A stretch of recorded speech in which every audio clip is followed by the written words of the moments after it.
Hello, everyone. How are you doing? Welcome.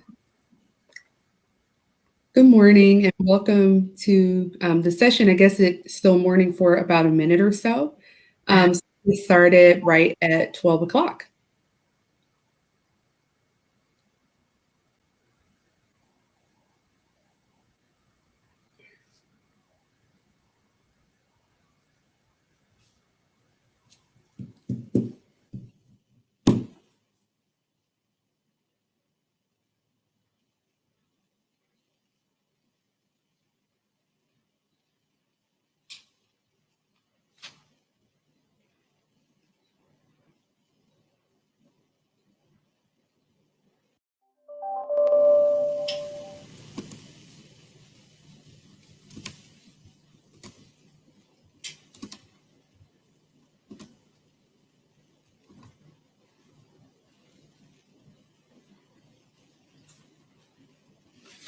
Okay, well, again, welcome to the session.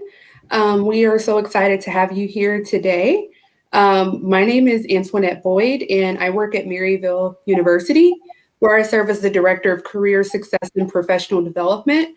And I also have my colleague here, Carmina, and she will introduce herself as well. Hello, welcome. My name is Carmina Ariola. I'm one of the life coaches in student success at Maryville University. I do undergraduate advising for first-year students. I'm also the immigration advisor to international students on campus. Thank you for having us today, and thank you for coming to our session. So both Carmina and I work very closely with students in the Division of Student Success around career development and career exploration and job search, resume development. So a lot of different career development and professional development topics. So today we're excited to talk about virtual etiquette and interviewing.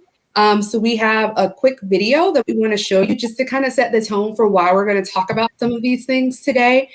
So we've all kind of found ourselves in this new virtual world, right? Where every single thing that we're doing is on Zoom or a platform like StreamYard, which we're using today, or a platform that functions similarly. And so how do you still keep that high level of professionalism, and how do you still present yourself well and market yourself effectively, even in these virtual spaces? So that is kind of what we'll talk about today. We'll go ahead and get started with the video, and then we will jump right into the presentation after.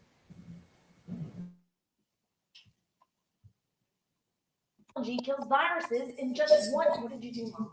Dad, holy crap!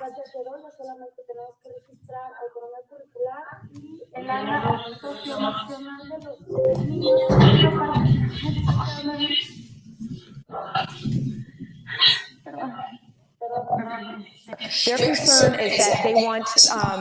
Their concern is that they want to have Kurdish. Excuse me, my kids are here. Live television. It's great for bringing about a sense of relaxation, well-being, and calm. So starting just quickly by breathing in.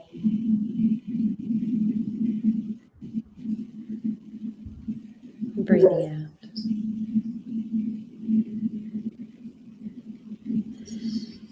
And it's really challenging, I know, with children home from school and working from home. But just trying to just keep all of those distractions out of the way.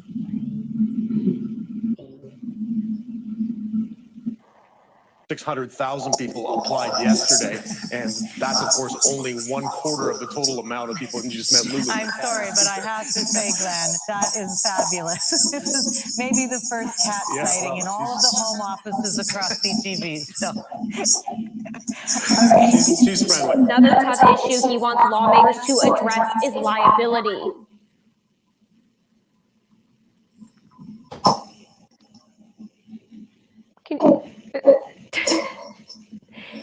Excuse me. Come here. I need you to not be in my shot. Thank you. Can you sit? Thursday morning, a bird just flew into my house. Well, that makes for good TV. Good morning, everyone. It's a crazy morning over here at my residence, but we have some cloudy skies over there. Sorry about that. Of picking up 2 to 3 inches of rain, some places even more. Mostly sunny skies, so make sure you get outside if you can. It'll help all of our moods. Yes. And it's down, okay? I love it. Hi, Mary. These are the trials and tribulations of doing your forecast from home. Hello.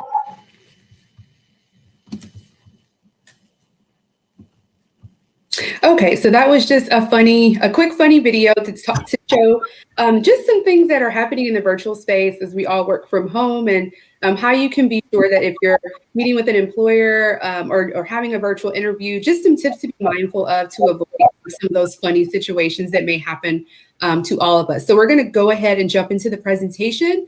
As we pull the presentation up, if you all have access to the internet from your smartphone or another device, if you could go ahead and get your device ready. The presentation is interactive, and so we will ask you to go ahead and go to menti.com, and you will see here at the top, there is a code. So when you go to menti.com, if you can go ahead and enter that code, then it will allow you to get into the presentation. Once you're in, if you can go ahead and just hit the heart. So there's a heart down there at the bottom right corner. You want to go ahead and just hit the heart there. That'll let us know that we have some people in, and we can go ahead and proceed with moving forward. Thank you. I just wanted to say, Antoinette, that some of these things that happened in the video were my fear for today. So I locked my cat in another room just so to see, the things that we have to do, right, to keep ourselves being, exhibiting a high level of professionalism in the virtual space. Right. Things that you don't always think about, when you're in an office environment or when you actually go to an office to interview. Lots of things you don't have to worry about. So we're going to talk about a lot of that today and hopefully give you some really good tips and takeaways just for preparing for whether it's a virtual interview or even just professional meetings. Okay, so we will go ahead and get started with the presentation. So today, as we mentioned, we're going to talk about professionalism and interviewing. So we just watched a quick video. So now we'll get into some of the content here. So we want to start out with a little bit of information about career readiness. Some of the skills that you're going to pick up hopefully through this presentation around professionalism and etiquette and being able to present yourself professionally in the virtual space are really supporting your career readiness. So the National Association of Colleges and Employers, it's a nonprofit organization, and it exists for those who are college educated. So most of the data and research that is published by the institution is around trends, employment data for those who are college educated. So a few years ago, they did an extensive research study with over 600 employers to come up with a formal definition of career readiness and 8 career readiness competencies to support career readiness. So as you can see here, NACE defines career readiness as the attainment and demonstration of requisite competencies that broadly prepare college graduates for a successful transition to the workplace. So part of what we're talking about today is going to help you with that transition and help you as you begin meeting with employers for interviews. So as I mentioned, there are 8 career readiness competencies that are supported by the definition of career readiness. So these are 8 key areas that employers find important for recent college grads to be competent and proficient in.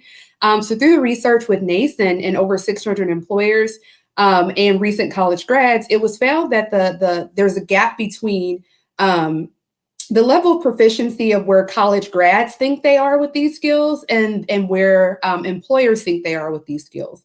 And so what we want to do as much as we can through your college experience is help you bridge the gap in these 8 areas so that you can become career ready. So now this is where we have some interactive portions of the presentation. So you should have a text box on your screen where you can input some information. So if you just want to tell us what does professionalism mean to you? So when you think of it, what comes to mind? Okay, so we've got mature, respectful, so both very, very important to professionalism. Good time management, absolutely. Responsibilities, being reliable, well planned. So yes, these are all qualities of professionalism. So these are all things that you need to be mindful of, and areas that you really want to give attention to in order to maintain a high level of professionalism, right? So what are your responsibilities, and are you adhering to those? Are you organized? Are you courteous? Are you thoughtful, and do you plan out your time and use your time well? So time management, prepared, skilled. So a combination of everything that we see here. Dressing good, yes. So not only do you want to be the part, you want to look the part, right? So yes, a very good diversity of responses here around what professionalism means to you all. And all of these are correct. But we'll give you a more formal definition of professionalism that was developed by NACE. And so NACE defines professionalism as demonstrating personal accountability and effective work habits, punctuality, working productively with others, time workload management. So do you see how some of these things that you all mentioned are elements of NACE's formal definition of professionalism? So you all are right on track with what professionalism is and what the qualities of professionalism are. Is understanding the impact of nonverbal communication. I saw someone put that on the word cloud. Professional work image, demonstrating integrity and ethical behavior, acting responsibly. So we saw responsibility there a couple of times, right? With the interests of the larger community in mind, and is able to learn from his or her mistakes. And so I would say, the ability to do that is really a quality of maturity, right? So somebody put maturity there. So as you can see, all of those words that were on the word cloud, many of them are elements of the definition that NACE has for professionalism. So you all are right on track with what professionalism is. So now we're going to talk more about what does professionalism and etiquette mean. So etiquette is simply defined as the grand set of good manners. So we know manners are universal, right? So it doesn't really matter where you are. Good manners go a long way. However, depending on the environment that you're in, the manners might be different, right? So there's a set of manners that are appropriate for the virtual space. So it's making sure that you use the right language, making sure that you're respectful and considerate. So, there are times where we're in meetings with people and, we should remain on mute when someone else is talking, right? So that maybe the noise that's happening in our background is not distracting others from being able to hear the person that's talking. So that's a manner, right? But that's a manner that maybe we didn't always think about because we didn't find ourselves in this virtual space as often. So we'll talk about some more tips and some more things that you should think about around etiquette and good manners in the virtual space. But just knowing that there's rules, norms, and expectations, and that they vary based on the environment, and they vary greatly based on the virtual environment. Okay, so now we have another quick poll question. If you can tell us, why do you believe professionalism and etiquette are important?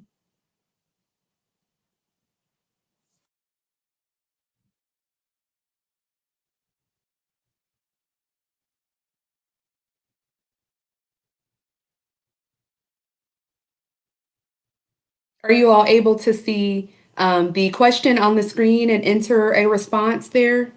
Okay, great. Here we go.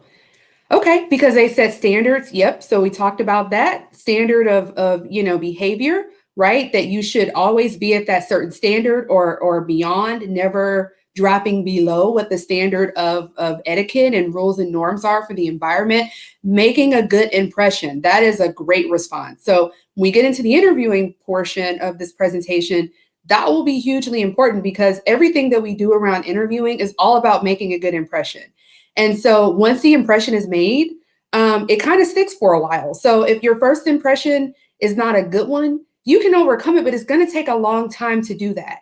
And so it's going to take a lot of work from you to overcome maybe a first impression that's not necessarily positive. And so all of the things we're going to talk about today is why we want you to use these things to make a good impression the first time you meet someone and the first time you're interacting with that employer, because it really does set the standard for the relationship moving forward. Ultimately, whether you continue in the interview process, and then once you're hired, people remember your behavior through the interview process. And so we always want to focus on making a good impression. Good communication shows you're engaged with a topic or task. So very good, absolutely. We see another response here about standards. It allows for good communication. Again, communication even more important in the virtual space, right? Because you may not see someone's body language as much as you would in person. And so really being an effective communicator and knowing who your audience is and tailoring the right message to that specific audience. So in this case, with an employer, really knowing the skills and qualifications that you have that are related to the position that you're applying for and communicating those effectively through the virtual space. So we'll talk more about that as we get into the interviewing portion, but I just wanted to provide some examples of how the things that you're entering here are very valid and very important, and right on track with where you want to be to make that good impression. So you guys are doing amazing. Okay, so now we'll talk about some tips for conducting yourself professionally in the virtual environment. So the first thing you want to do is check your Wi-Fi connection and device. So if you know that you always get kind of spotty Wi-Fi, maybe in one part of your house and it's better in another part of your house, that's probably where you want to participate in an important meeting or an interview, right? So thinking about that, what device are you going to use? A computer is always probably going to be the best device for something like an interview or a professional meeting. But if you're needing to use an iPad or your phone, make sure you check the platform, on that device and make sure that that device is charged and ready to go. Be sure your background is professional. So again, with being at home, we saw in that video that there was lots of different, backgrounds that you may see, some that are not necessarily as professional as we might want, for an interview or for a professional meeting. And so find, if you can't find any space in your house that is a good background, try to just find a blank wall. So if there's a space where, there's nothing in the background, but just a plain wall, that will work. And if that's not possible, try using a virtual background if you can, if the platform that you're using supports that.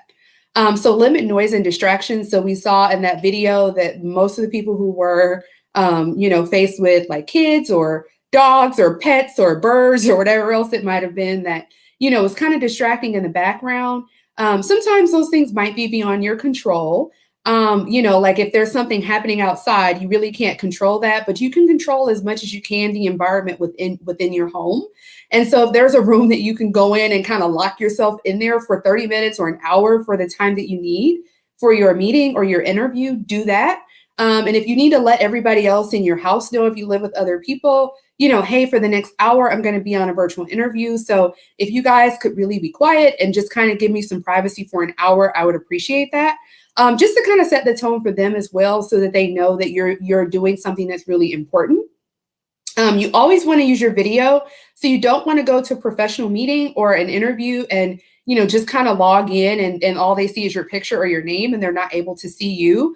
And then with professional meetings, try to use your best judgment. So, if you're in a meeting and no one's using their video, maybe you don't need to use your video. Or if it's a meeting, why don't you just ask? If it's your supervisor or, if it's a student club or organization or a professional association meeting, there's nothing wrong with asking. It's better to ask and be clear than to be unclear. And again, do things that may not lead to the best impression because you're not clear on what the norms and expectations are. Again, the etiquette, the standard of behavior and the good manners that are required in certain spaces, and particularly the virtual space.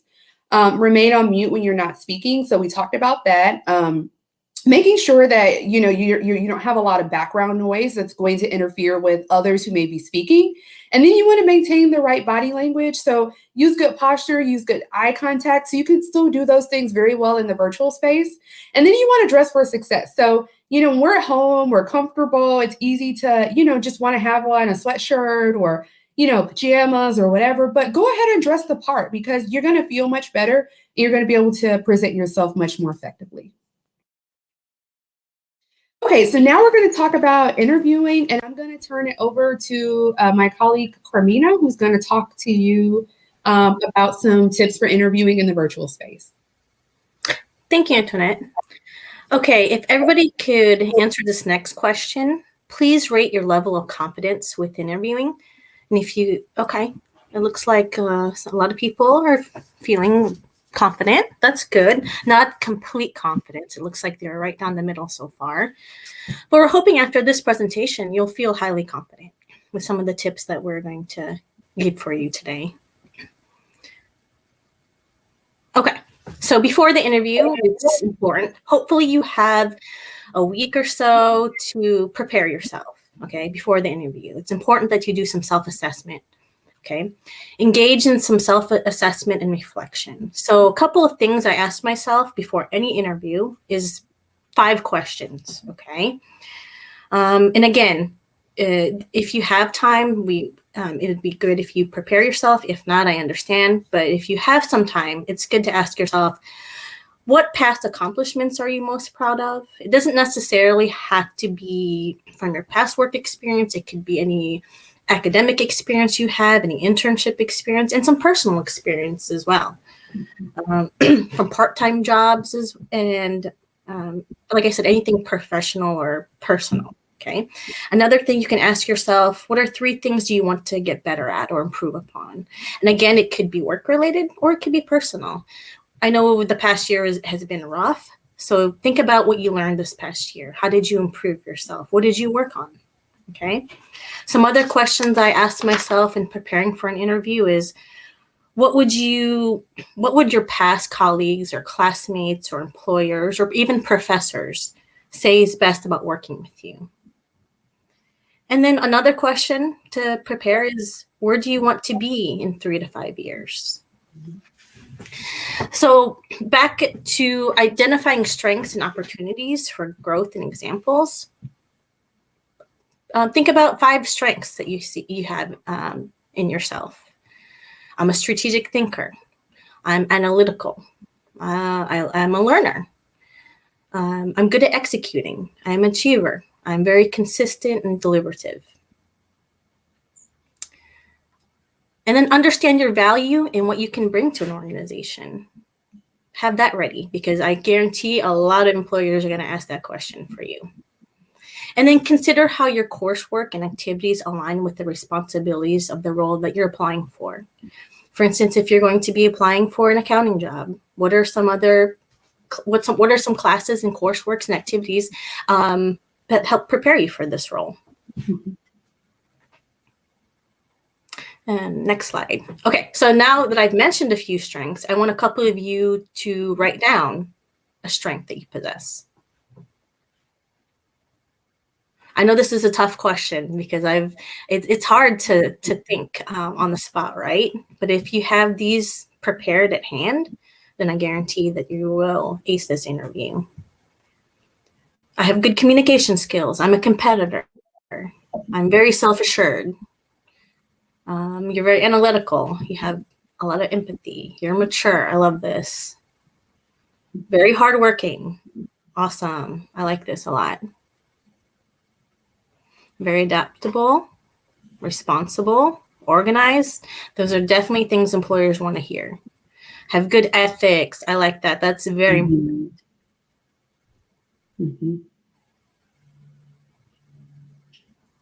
So like I said, at least before the interview, have 5 or 6 of these strengths ready, because you will be asked this question.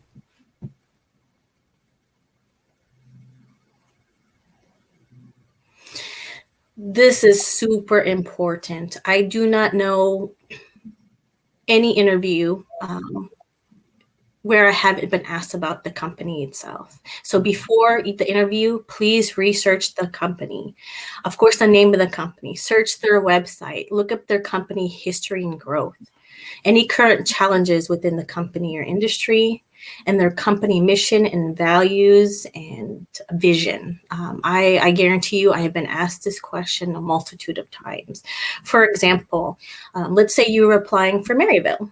You could say, I noticed Maryville University was named one of the top 20 universities by the Chronicle of Higher Education. That was super impressive. And I also noticed that Maryville's core values of commitment to diversity and inclusion and making this campus an important place is also something that I want to uphold. So I know it sounds like a lot of work, but I guarantee that you should be prepared to research the company and their history.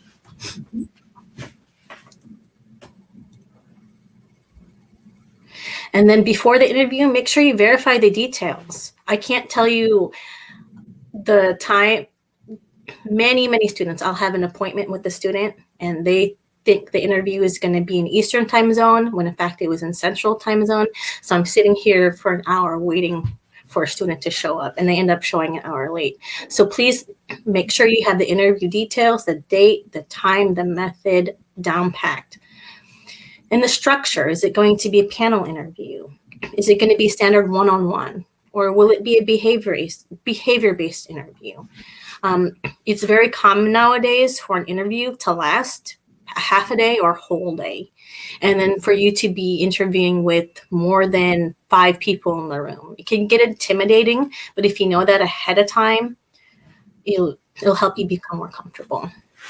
And if you can, I know this is kind of difficult, know who is going to be interviewing you. If you can, research them. If they're on the company website, find out their names and their titles. That's always going to be super impressive to employers. Some common interview questions that you're going to be coming across are from traditional. Tell me about yourself. Why should we hire you? And then behavioral-based interview questions. Tell us about a time when you had to work with a difficult person. How do you handle it? Describe a project or task that required a strong attention to detail. How did you manage those details? So some of the techniques to answer the behavioral-based questions is the STAR technique.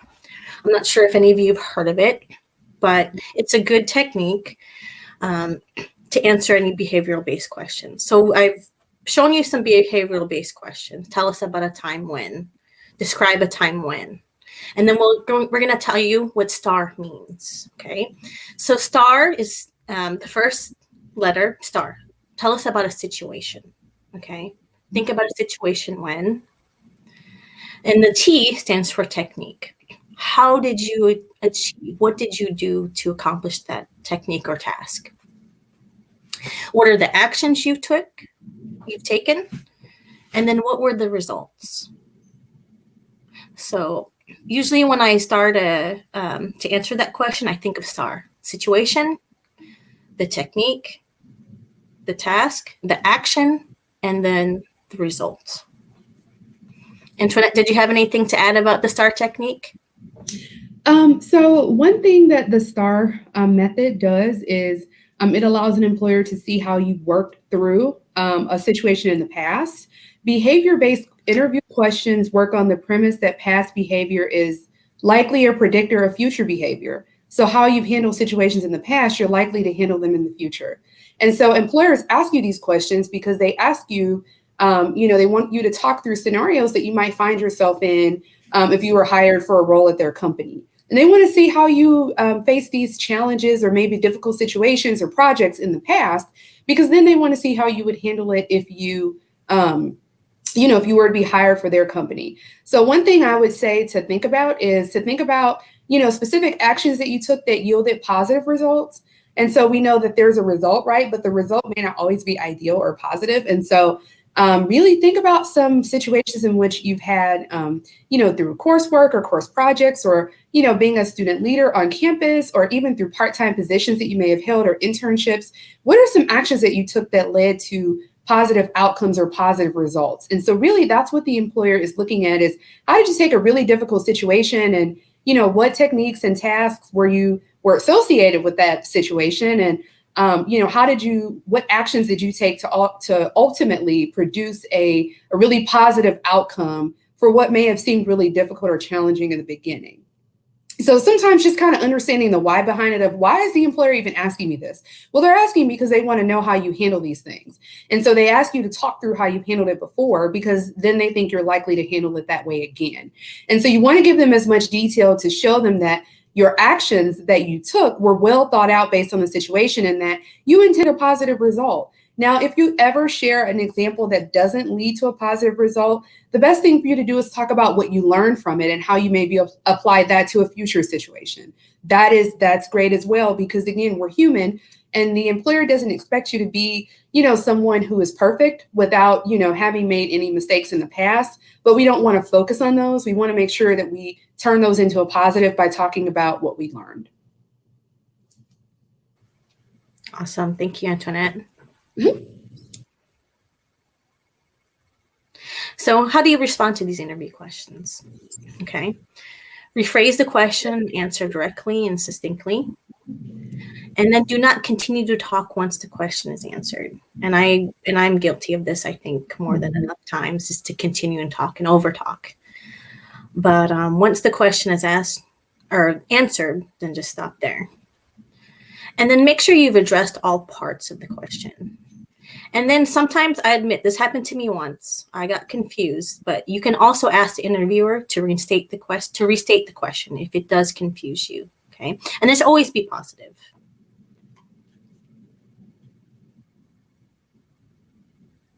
So 30-second summary, this is something that will help you prepare as well. Develop a 30-second summary utilizing the following information. Number 1, your education and background. Number 2, skills, strength, and accomplishments. Number 3, your job focus and career plans. So using this 30-second summary to answer these questions, tell me about yourself, or why should I hire you? Basically, you're trying to sell yourself in 30 seconds. And it's a good way to also summarize yourself at the end of an interview as well. So just to add a little bit to that too, so I'm not sure if you guys have heard of the 30-second summary before, but it really came from the idea of, an elevator pitch, if you will. It's also called that. If you hear elevator pitch, the two are interchangeable. It's really the same thing. So it really works on the premise of, let's just say you found yourself in a really, large executive building, and you just happen to be in the elevator with an executive level leader, the CEO or vice president of a company you really like to work for, right? And it's just the two of you. You're in the elevator with them. Takes you 30 seconds to ride the elevator up or down a few floors. And they introduce themselves and they say, "Hi, I'm so-and-so, and I'm the CEO of the company." What are you going to say? You want to say something that would be impressive, right? So, that scenario may not happen very frequently, but if you think of that in mind, of kind of, if you have this 30-second summary that's ready to go, that kind of includes your education and background, skills, strengths, accomplishments, and then what the focus of your future career plans are, you could rattle that off at any moment.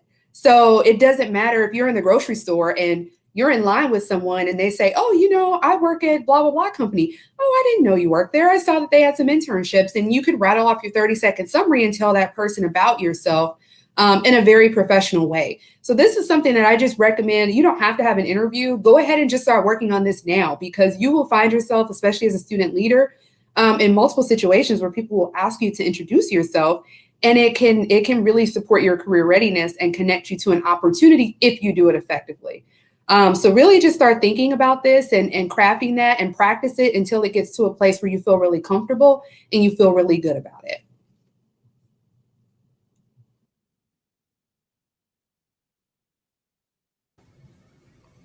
So usually at the end of the interview, they're going to turn around and ask you some questions, or give you the time for you to ask questions.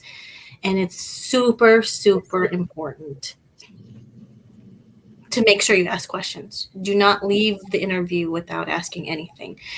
What's a typical workday could look like in the day in the life of this position? That's a good question. Antoinette, do you know any other good questions to ask? Sure. So as you can see here, most of the questions that are on the slide are how and what questions. So as long as it's a professional question and not something that they already answered, so be mindful of, you have 5 or 6 questions and you hear them address something that is a part of your list, if you can just put a little asterisk next to it, that way you don't ask, so they may tell you that, the first year assignments are going to be that they're expanding into a new market, and if you're hired, you're going to be managing that, kind of that expansion. And then you turn around and say, "Well, what is my first year assignment?" So you want to be mindful of things that they may have already told you, that kind of address some of the questions that you may have. And so I recommend having, 5 to 7. And that way, if they answer 2 or 3 over the course of the interview, you still have a couple to ask. But you want to focus on how and what questions, because how and what questions generally cannot be answered with a yes or no response, right? So this is a dialogue. They've asked you questions to get information out of you. Now you want information out of them, because if they offer you a job, you have a decision to make. Just because they offer you the job doesn't mean you take it. You need to get as much information just like they are about who they want to hire if that's the place that you want to work. So if you ask a how and what question, they're going to have to give you, so if I say, is there training available? Yes. Okay, I didn't get anything out of that, right? What type of training is available? I say yes to that. That wouldn't be an appropriate response. So do you see how, using how and what questions are going to give you more information than typical yes or no questions? So always focus on how and what questions. Make sure they're professional. And again, make sure you're not asking questions that they already answered.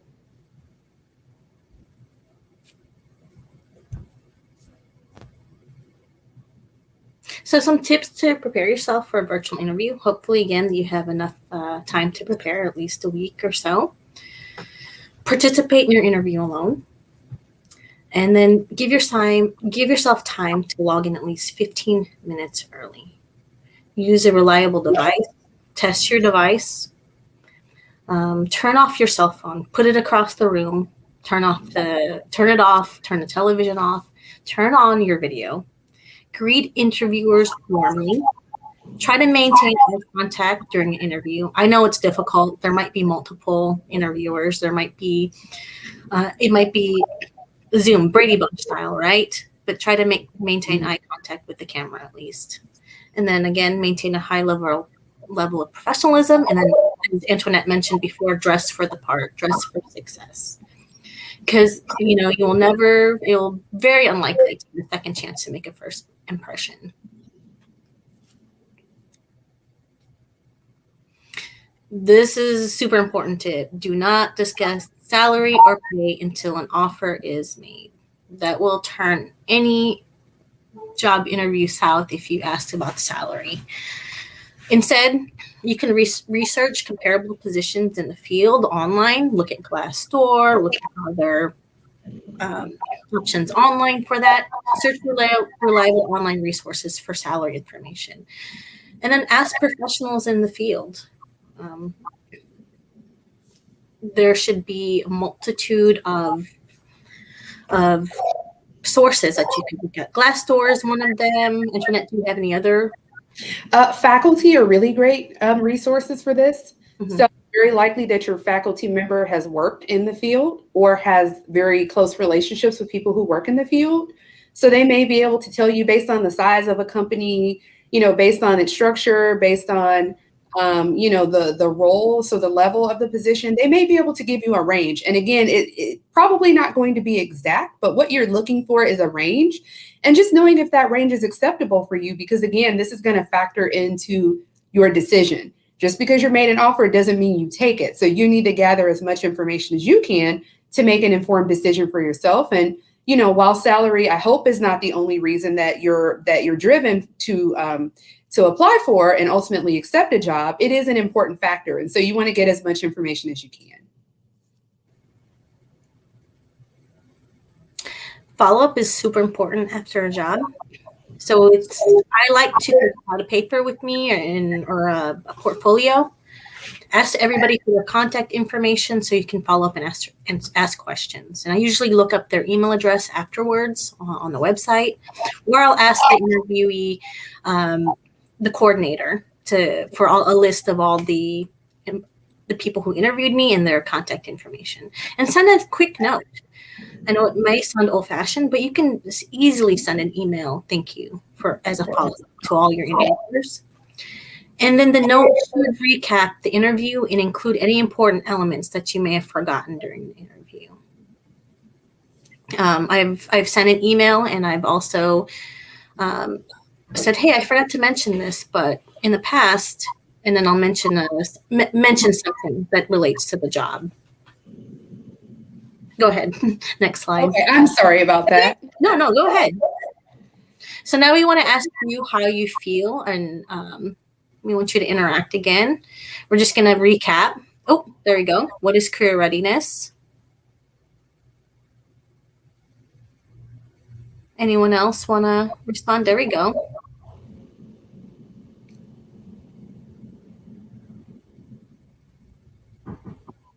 Is it being ready for a career, or is it having the right skills, knowledge, and experiences to interview and effectively get a job? Or is it the attainment of demonstration of requisite competencies that broadly prepare college graduates? So this actually seems like a trick question, right? It seems like all of them. But it looks like you guys are right on it. Yes, so most of you guys are correct. It is the attainment and demonstration of requisite competencies.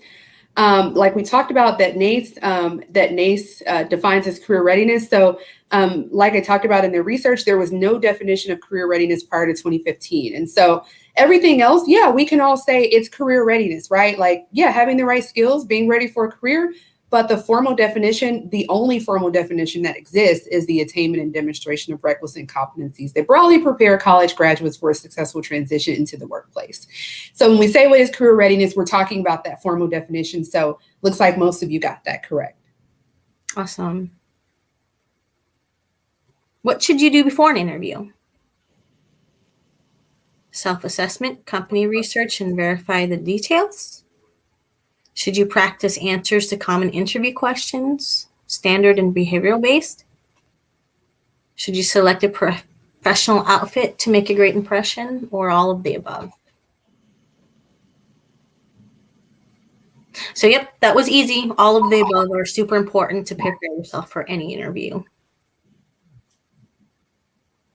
Awesome. Okay, so what does the STAR method mean?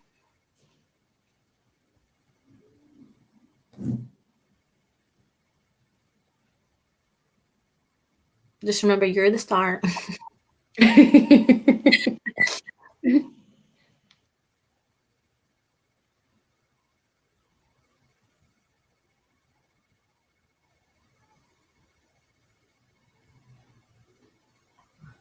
So it looks like the majority of you got it correct. It is situation, task, action, and result. Just remember STAR. Here's the situation. Here's the task at hand. Here are some of the actions I took, and here's the result.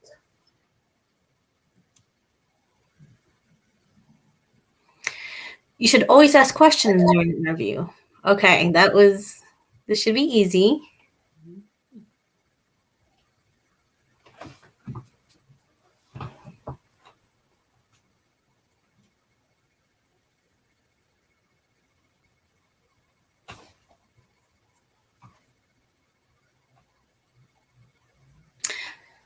So this was super easy. Yes, you should be always asking open-ended interview or questions during an interview.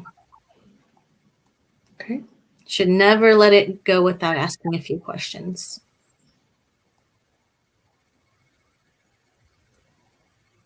Okay. How should you follow up after the interview? Yeah, and this is anything you want to type. So this is open text field. So what do you think you should do after an interview to follow up?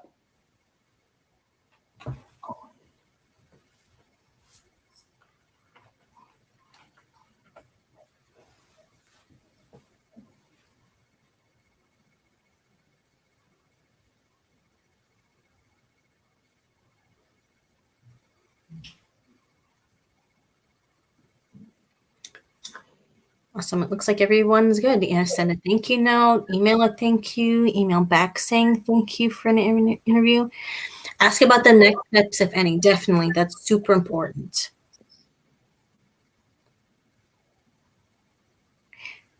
I forgot to mention emailing about the next step, what someone mentioned. That's perfectly fine. Asking them the next steps, when to expect a decision, that's perfectly fine to ask in an interview. Looks like you guys got it. Awesome. All right, so I know we have 2 minutes left. So we want to share, if you want to share one takeaway or something you learned from today's session, please feel free to comment.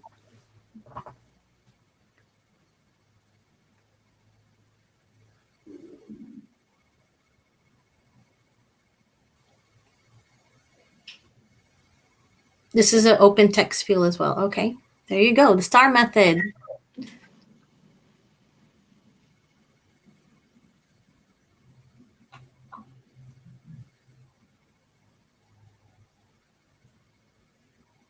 I like that. STAR method, super helpful. STAR method. Okay, great. What type of questions to ask, hows and whys, how to effectively answer interview questions and prepare for them, to always ask questions at the end, the STAR method, and never ask about salary, which you knew. We're glad this could have been a refresher for you.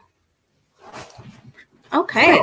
We have 1 minute left, and so I know we covered a lot of material in a short time, and so we're happy to stick around for a few minutes. If there's any questions that you all have, we're here and happy to answer those questions. I'm also going to go to a slide that has some information here. So I know that there's students from possibly multiple universities that are attending the session here, so certainly feel free to reach out if you have questions, and specifically if you're a Maryville student, you know that your life coach is always available and happy to answer some of those questions. So feel free to go ahead, and if you have a question now, I think you should be able to put it in the comments, and we'll be monitoring that for a few minutes to see if anything pops up. And if not, thank you so very much for joining us today. And it was nice to be able to share this information with you in this virtual platform.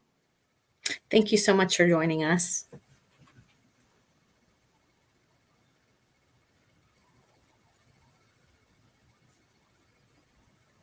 Feel free to use the comment section if you'd like. Oh, thanks, Cameron. You're welcome.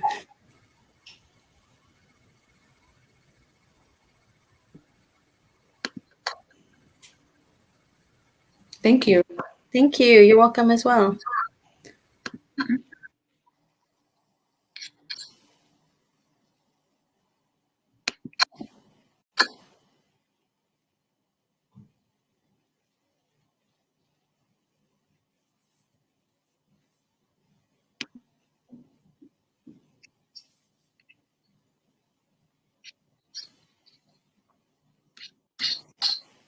Great job.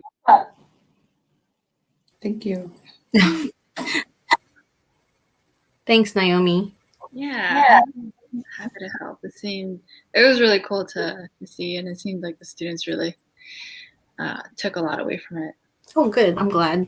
Yeah. I had a little moments of, is there any students left in here? Or is it just three of us? Check really quick.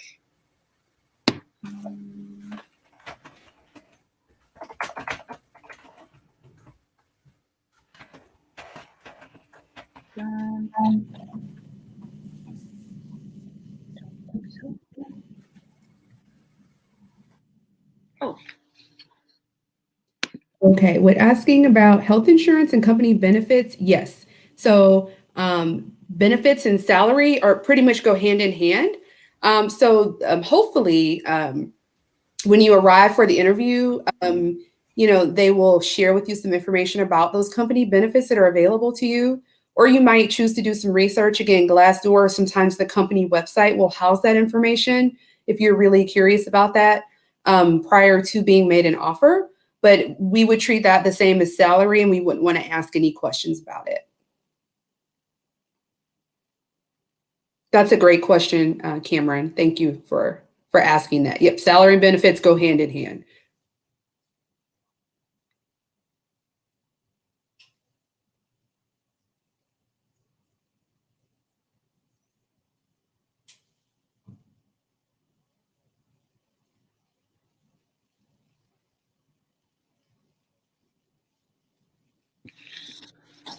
I don't know if anyone is in here, but it